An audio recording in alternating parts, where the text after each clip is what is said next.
بسم اللہ الرحمن الرحیم۔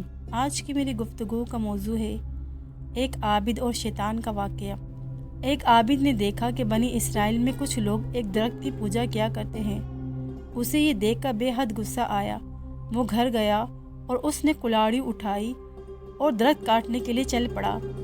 ابھی وہ کچھ دور ہی گیا تھا کہ شیطان انسانی صورت میں اس کے سامنے آیا اور کہنے لگا، بندہ خدا، تمہیں یہ فضول کام کیوں کرنا چاہتے ہو؟ عابد کو اس کی بات پر سخت غصہ آیا۔ دونوں میں بحث اس قدر بڑھ گئی کہ آخر کار دونوں گتھم گات ہو گئے۔ چند لمحوں میں شیطان گر گیا اور عابد اس کے سینے پر چڑھ بیٹھا۔ شیطان نے جب اپنی شکست دیکھی تو کہنے لگا، ہم دونوں آپس میں سمجھوتا بھی کر سکتے ہیں۔ تم اس درخت کو نہ کاٹو، اس کے بدلے میں تمہیں وعدہ کرتا ہوں کہ روزانہ 2 دینار دیا کروں گا۔ وہ دینار روزانہ تمہارے سرانے کے نیچے مل جائیں گے۔ ان سے اپنی ضروریات پوری کرنا اور غریبوں کی بھی مدد کرنا۔ اس بات پر عابد راضی ہو گیا اور درخت کاٹے بغیر واپس آ گیا۔ 2 دن تک تو عابد کے سرہانے 2 دینار ملتے رہے، لیکن تیسرے دن یہ سلسلہ بند ہو گیا۔ عابد نے کچھ دیر انتظار کیا، پھر غصے سے کھڑا ہوا، کلاڑی اٹھا کر درخت کاٹنے کے لیے چل پڑا۔ راستے میں پھر شیطان کھڑا نظر آیا۔ شیطان نے پوچھا، کہاں جا رہے ہو؟ عابد نے کہا، درخت کاٹنے جا رہا ہوں۔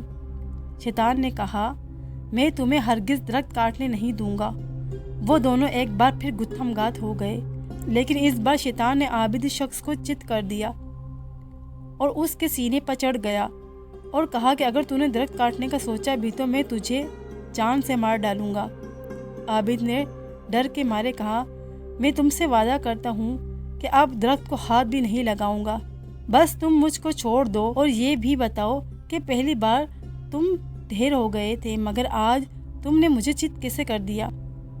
شیطان نے کہا، پہلی بار تم خدا کے لیے درخت کاٹنے کے لیے جا رہے تھے، اس لیے میں ڈھیر ہو گیا تھا، چونکہ میرا بس ان لوگوں پر نہیں چلتا جو خلوص دل سے اللہ کے لیے عمل کرتے ہیں، مگر اس مرتبہ تم اللہ کے لیے نہیں نکلے تھے، بلکہ اس دفعہ تمہارا غصہ اس لیے تھا کہ تمہیں دینار ملنا بند ہو گئے تھے، اس لیے تم ہار گئے اور میں جیت گیا۔ اس واقعے سے ہمیں یہ سبق ملتا ہے کہ کوئی بھی عمل اگر خالصتاً اللہ کی رضا کے لیے کیا جائے تو اس میں کامیابی یقینی ہوتی ہے، لیکن اگر اس عمل میں دنیاوی مفادات شامل ہو جائیں تو وہی عمل بے اثر ہو جاتا ہے۔ اس لیے ہمیں ہمیشہ اپنے اعمال کو اللہ کی رضا کے لیے خالص رکھنا چاہیے اور دنیاوی لالچ سے بچنا چاہیے۔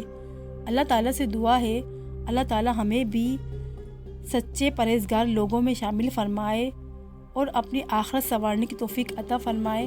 آمین یا رب العالمین۔